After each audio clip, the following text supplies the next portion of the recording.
আসসালামু আলাইকুম রহমতুল্লাহি ওয়া বারাকাতুহু। সম্মানিত দর্শক, 2024 সনের জুলাই আন্দোলনের সময়, আন্দোলনের একেবারে শেষ সপ্তাহে চ্যানেল আইয়ের যে একটা অনুষ্ঠান আছে, সেই অনুষ্ঠানে আমি উপস্থিত ছিলাম এবং আমার সঙ্গে সেখানে বহুল আলোচিত, সমালোচিত, বিতর্কিত বিচারপতি শামসুদ্দিন চৌধুরী মানিক উনিও ছিলেন। আর সেই অনুষ্ঠানে একেবারে নবাগত একজন উপস্থাপিকা ছিলেন দীপ্তি চৌধুরী। এখন দীপ্তি চৌধুরী বাংলাদেশে পরিচিত মুখ, এবং সেই দিনের টকশোতে যে ঘটনাগুলো ঘটেছিল সেই ঘটনার প্রেক্ষিতে মোটামুটি সারা বাংলাদেশে দীপ্তি চৌধুরী একজন ভাইরাল সাংবাদিকে পরিণত হন। তার প্রতি ওই সময়টিতে এক ধরনের সহানুভূতি জন্ম নেয়। যেহেতু মেয়ের একেবারে বয়স অল্প, ইউনিভার্সিটিতে পড়েন, এ কারণে কি হলো যে যারা একটু বয়স্ক মানুষ, 40-এর উপরে যাদের বয়স, তারা সবাই স্নেহের দৃষ্টিতে দীপ্তি চৌধুরীকে দেখা শুরু করলেন। এবং শামসুদ্দিন চৌধুরী মানিকের মতো বয়স্ক মানুষ, 70 ঊর্ধ্ব মানুষ, তিনি এরকম তার নাতির বয়সী একজন নারীর প্রতি যে অশালীন আচরণ করেছেন, অশালীন বলতে রূঢ় আচরণ করেছেন, তো সেই বিষয়ের কারণে কি হলো, সমস্ত ক্রোধ বিচারপতি মানিকের উপর গেল এবং সমস্ত সহানুভূতি দীপ্তি চৌধুরীর উপরে চলে এলো। এবং তার প্রেক্ষিতে এখন মিডিয়া জগতে মানে সাংবাদিকতা বা টেলিভিশন উপস্থাপনায় দীপ্তি চৌধুরী এখন একজন আলোচিত নাম। বিশেষ করে তার কান্না, ওই সময়টাতে তার কান্না, যেটা অফ স্ক্রিনে তিনি কেঁদেছিলেন, বিশেষ করে তার আত্মচিৎকার যে আমি রাজাকারের নাতি পুতি নই, আমি মুক্তিযোদ্ধার সন্তান। তো ওই সময়টাতে যেহেতু সারা বাংলাদেশে এটা নিয়ে একটা অবস্থা চলছিল, তো তখন সেই কোনো রকম প্রশ্ন ছাড়াই মানুষ দীপ্তি চৌধুরীর পক্ষে চলে গিয়েছিল। কিন্তু সময়ের বিবর্তনে বাঙালি যা হয়, অস্থিরতা থাকে, কোনো কিছুতেই সে একটা প্রেডিক্ট অবস্থায় থাকে না। দীপ্তি চৌধুরীর প্রতিও জনগণের যে সমর্থন, প্রেম, ভালোবাসা, এটি দীর্ঘস্থায়ী হয়নি।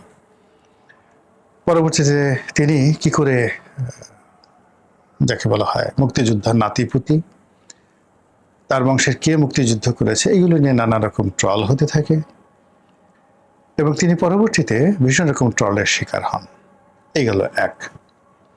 অন্যদিকে যেটা হয়, মানিক, শামসুদ্দিন চৌধুরী মানিক, তিনি শেখ হাসিনা সরকারের পতনের পরে যে কোনো কারণে ভয় পেয়ে যান এবং তিনি সীমান্ত দিয়ে পালানোর চেষ্টা করেন, যেটা আমরা জেনেছি। এখন এটা দুভাবে হতে পারে, তিনি নিজে সেখানে পালানোর চেষ্টা করেছেন, অথবা যেভাবে সালমান এফ রহমানকে ধরা হয়েছে, আনিসুল হককে ধরা হয়েছে, তারা জিম্মাতে ছিলেন, আইনশৃঙ্খলা রক্ষাকারী বাহিনীর জিম্মাতে ছিলেন, কিন্তু ধরার জন্য নাটক তৈরি করা হয়েছে, তাদেরকে দাড়িমোষ কামিয়ে দেওয়া হয়েছে, তাদের পরনে লুঙ্গি দেওয়া হয়েছে এবং তারা স্পিড বোর্ডে করে ঘুরছিল। এই অবস্থায় তাদেরকে লাইফ জ্যাকেট পরা অবস্থায় পিঠমোড়া করে বেঁধে তাদেরকে গ্রেপ্তার দেখানো হয়েছে। এবং বাংলাদেশের যে গ্রেপ্তার বাণিজ্য এবং বাংলাদেশের আইনশৃঙ্খলা রক্ষাকারী বাহিনীর যে অথর্ব চিন্তা চেতনা, এই অথর্ব চিন্তা চেতনার একটা উৎকৃষ্ট নয়, নিকৃষ্ট উদাহরণ হলো এই সালমান এফ রহমান এবং আনিসুল হকের গ্রেপ্তার। এখন তারা জেলখানাতে আছেন, তারা আবার সেই তাদের সাবেক অবস্থা আছে। আনিসুল হক তার যৌবন ফিরে পেয়েছেন, আর সালমান এফ রহমান তার দাড়ি ফিরে পেয়েছেন। কিন্তু ওই যে দৃশ্য তৈরি করা হয়েছিল যাদেরকে গ্রেপ্তার করার জন্য, এটা মানুষ কোনোদিন ভুলবে না। একইভাবে একটা সময় শাহেদ নামক একজন লোককে প্রতারক বানানো হলো, করোনার, যার নাম হলো করোনা শাহেদ, এবং ওই করোনা শাহেদকে নকল টিকা দেওয়া, নকল সার্টিফিকেট দেওয়া ইত্যাদি বিভিন্ন কারণে গ্রেপ্তার করা হয়েছিল। পরে দেখা গেল যে সে ইংরেজিতে কথা বলে, বিদেশি নানা রকম টকশো করে, কিন্তু আলটিমেটলি তার লেখাপড়া শূন্য, নাই বললেই চলে। প্রতারকের মানে অনেক বেশি, মানে নানা রকম চারপাশ হাসপাতাল চালাচ্ছে, আওয়ামী লীগের বিভিন্ন লোকের সাথে যোগাযোগ করছে, মানে এর পুরোটাই প্রমাণ করা হলো যে সে একজন প্রতারক। কতটা সত্য কতটা মিথ্যা জানি না, সে বের হয়েছে, জেলখানা থেকে বের হয়েছে, কিন্তু সমাজ আর তাকে গ্রহণ করছে না। সাবরিনার অবস্থাও সেম, একজন মহিলা, সে ডাক্তার হয়েছে। তো এই করোনার সময় ভুয়া সার্টিফিকেট দেওয়ার অভিযোগে তাকে গ্রেপ্তার করা হলো। সেও আর সমাজে দাঁড়াতে পারছে না। সে এখন টিকটক করছেন, গান গাচ্ছেন, রান্নাবাড়া করছেন, নায়িকা হওয়ার চেষ্টা করছেন, এরকম। তো এই যে এই সমাজ মানে কোনো কিছুই সাস্টেনেবল করে না। তো যেটা বলছিলাম যে সালমান এফ রহমানকে যেভাবে গ্রেপ্তার করা হয়েছে, এভাবে শাহেদকেও গ্রেপ্তার করা হয়েছে। আর মাঝে একটা পিস্তল, তাও আবার মানে বেল্টের বাইরে একটা পুরনো পিস্তল, পায়ে হলো স্যান্ডেল, এবং তাকে বোরখা পরিয়ে হেলিকপ্টারে করে ঢাকা থেকে বহু দূরে নিয়ে সে বোরখা পরে নৌকায় করে পালাচ্ছিল, এমন একটা নাটক তৈরি করা হলো। মানে আমাদের দেশের কোনো একটা মানুষের মাথা থেকে যত মস্তিষ্কের নিউরন আছে সব বের করে যদি 100% একেবারে পচা গোবর ঢুকিয়ে দেওয়া হয়, ওই গোবর মস্তিষ্ক থেকেও এরকম একটা পচা নাটক বের হয় না, যেটা শাহিদের ক্ষেত্রে ঘটেছে। একইভাবে শামসুদ্দিন চৌধুরী মানিকের ক্ষেত্রে যে গ্রেপ্তারের যে নাটকটা সাজানো হয়েছে, এটা বিস্ময়কর একটা নাটক। সীমান্ত দেশে পার হচ্ছে, তারপর লোকজন তাকে ধরছে, তারপর তাকে মারছে, কেউ কেউ বলে তার অন্ডকোষ ফাটিয়ে দেওয়া হয়েছে। এরপর সে শুয়ে শুয়ে কাঁপছে, তাকে একটা কলা পাতার উপরে শুয়ে দেওয়া হয়েছে। এই দৃশ্যগুলো ভালো না, এই দৃশ্যগুলো কোনো অবস্থাতে ভালো না। তো এখন ওই সময়টাতে যে টকশোটা করেছিলাম এই মানিক সাহেবের সাথে, মানে জুলাই মাসের শেষ দিকে, তো ওটা আমার জীবনের 2-3টি মেমোরেবল টকশোর মধ্যে অন্যতম। টকশোতে এরকম অসংখ্য ঘটনা ঘটেছে। যেমন একবার একটা ঘটনা, RTV একটা ঘটনা, সেখানে মারামারি লেগে গেল। ব্যারিস্টার রফিকুল ইসলাম মিয়া বিএনপির নেতা ছিলেন, তারপরে শাহজাহান খান সাহেব আওয়ামী লীগের মন্ত্রী, এরপরে রাশেদা বেগম হীরা, অন্যান্য আওয়ামী লীগের যারা ছিলেন, বিএনপি যারা ছিলেন, মারামারি শুরু হয়ে গেল। এবং আমি সেই অনুষ্ঠানে উপস্থিত থাকার পর পরিস্থিতি এমন অবস্থা হয়ে গেল যে উপস্থাপক যিনি ছিলেন রুবায়েত ফেরদৌস, ডক্টর রুবায়েত ফেরদৌস প্রফেসর, তিনি বললেন যে রনি ভাই আপনি বসেন, আপনি মধ্যে বসেন। সে ভয়ে উঠে গেল বা অনেকগুলো পরিস্থিতি সে নিয়ন্ত্রণ করতে পারেন, এবং আমি উপস্থাপকের চেয়ারে বসলাম। ঠিক এমন সময় কারেন্ট চলে গেল। এখন কারেন্ট চলে যাওয়ার পরে একেবারে অন্ধকার, লাইভ চলছিল, এই লাইভের মধ্যে কারেন্ট চলে গেল। তার মধ্যে এরে ধরো, ওরে মারো, এই এরে ঘুষি মারো, এটা করো, ওর কাপড় ধরে টান দাও, ইত্যাদি ইত্যাদি নানা রকম ঘটনা ঘটতে থাকলো। মানে আমি একবার রফিকুল ইসলাম মিয়াকে জড়াই ধরি, আবার সেই শাহজাহান খান সাহেবকে জড়াই ধরি, কানে কানে বলি যে শাহজাহান ভাই আপনি কি করছেন, আপনি রফিকুল ইসলাম মিয়া বুড়া মানুষ, তাকে যদি আপনি ঘুষি মারতে চাচ্ছেন, আপনার একটা ঘুষি যদি ওনার নাকে পড়ে, উনি তো মরে যাবেন, এখানে স্পট ডেথ হবে, আপনি তো মার্ডার কেসে পড়ে যাবেন। এই কথাগুলো আমি বলছি, মানে এই সাথে উনি আমাকে বলে যে রনি তুমি চিন্তা করো না, আস্তে আস্তে বলে তুমি চিন্তা করো না, আমার মাথা ঠিক আছে, ঘুষি মারবো না, তুমি বরং রফিকুল ইসলাম মিয়া তাকে ধরো, আমি একটু এখানে ভাবসাব দেখে পাগল ঠান্ডা করতে হলে এরকম ভাবে পাগলামি করতে হয়, তা আমি সে পাগলামি করতেছি। That happened in the talk show.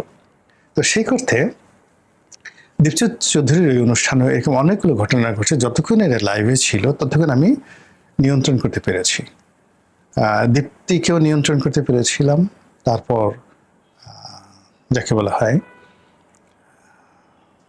Shamsuddin Chowdhury মানিক, তাকেও ঠান্ডা রাখতে পেরেছিলাম। কিন্তু অনুষ্ঠান যখন শেষ হলো 1 মিনিটের মধ্যে মানে দীপ্তি মন খারাপ করে বসেছিল, তারপর শামসুদ্দিন চৌধুরী মানিক সেও ঝগড়া করার জন্য বসেছিল, কিছু একটা বলবে। তা আমি জাস্ট বললাম যে মানিক ভাই চলেন, তো যখন চলে আসবো, তো এর মধ্যেই বললাম যে ও আপনার একেবারে নাতির বয়সী মেয়েটাকে আপনি খুব রূঢ় আচরণ করছেন, একটু শোতে যা হয়েছে আপনি জাস্ট একটু নরম ভাষায় কথা বলে আদর করে দেন। এই কথার সঙ্গে সঙ্গে তিনি বললেন যে এই রাজাকারের বাচ্চা বা নাতিপুতি এরকম কি একটা যেন বাজে কথা তিনি বললেন, আর তো দীপ্তি ব্রাস্ট হয়ে গেল, একদম ফেটে পড়ার মতো অবস্থা।